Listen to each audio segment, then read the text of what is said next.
इस वीडियो में हम बात करेंगे पश्चिम बंगाल की पॉलिटिक्स की, क्योंकि ममता बनर्जी को संजीवनी क्या मिलने जा रही है।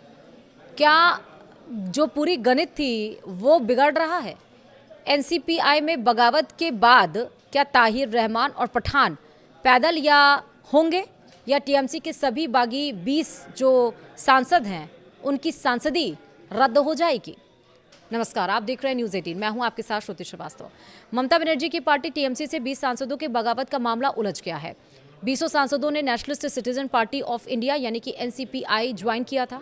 इनमें वे 3 मुस्लिम सांसद भी थे जो कभी ममता बनर्जी के बेहद करीबी माने जाते हैं। इन तीनों सांसदों के नाम है पूर्व क्रिकेटर यूसुफ पठान, अबू ताहिर और खलीलुर रहमान। अब इन तीनों मुस्लिम सांसदों ने एनसीपीआई के भीतर बगावत कर दी है। उन्होंने एनडीए के साथ जाने के एनसीपीआई के प्रस्ताव का विरोध किया है। इनके इस विरोध से बागियों को मान्यता मिलने का पूरा मामला जलेबी की तरह उलझ गया है। लोकसभा स्पीकर ओम बिरला ने एनसीपीआई में टीएमसी के बागियों के विलय को अभी तक आधिकारिक तौर रूप से मान्यता नहीं दी, यानी कि सदन में वे अभी तक एक अलग राजनीतिक दल नहीं है। यह सब काम लोकसभा स्पीकर ओम बिरला को करना है, लेकिन स्पीकर ने इन बागी सांसदों के लिए सदन में बैठने की अलग व्यवस्था तो की, लेकिन अभी तक मान्यता नहीं दी। इस बीच यह नया पेच सामने आया है। 18 जुलाई को संसद के मानसून सत्र शुरू होने के वक्त स्पीकर ने इन बागियों को मूल टीएमसी के सदस्यों से अलग बिठाया था।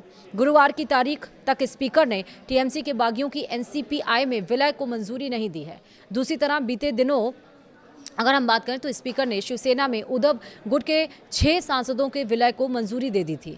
टीएमसी के बागियों के विलय को लेकर दल बदल जो कानून के तहत गंभीर सवाल उठाए गए थे, और इस बीच एनसीपीआई में नया बगावत हो गया है। ऐसे में पूरा मामला जलेबी की तरह उलझ गया है।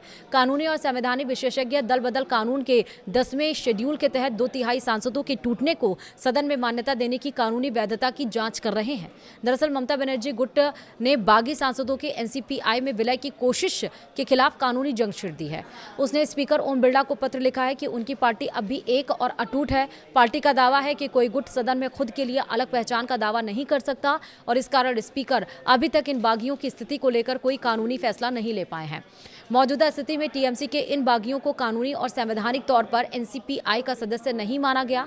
हालांकि व्यवहारिक तौर पर सरकार इनको अलग मान रही है, और इस बीच बागियों में भी अब बगावत हो गया है। ऐसे में कई स्थितियां पैदा हो रही हैं कि क्या अब टीएमसी में बगावत के लिए जरूरी 2/3 सदस्य नहीं जुट पाएंगे।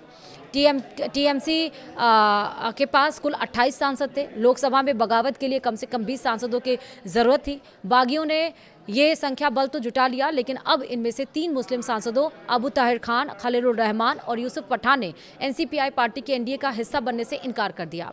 अब सवाल ये है कि इन तीनों मुस्लिम सांसदों की बगावत के बाद क्या 20 सांसदों वाला बागी गुट खुद अल्पमत में आ गया है। ऐसे में टीएमसी से बगावत के कारण उनकी सांसदी चली जाएगी, या फिर अगर एनसीपीआई को एक पार्टी माना जाता है तो उसमें नए सिरे से बगावत के लिए फिर 2/3 सदस्य चाहिए, यानी कम से कम 14 सांसदों को बागी बनना होगा। लेकिन अभी केवल 3 सांसदों ने बागी रुख अपनाया है। ऐसे में क्या तीनों मुस्लिम सांसदों की सदस्यता जाएगी।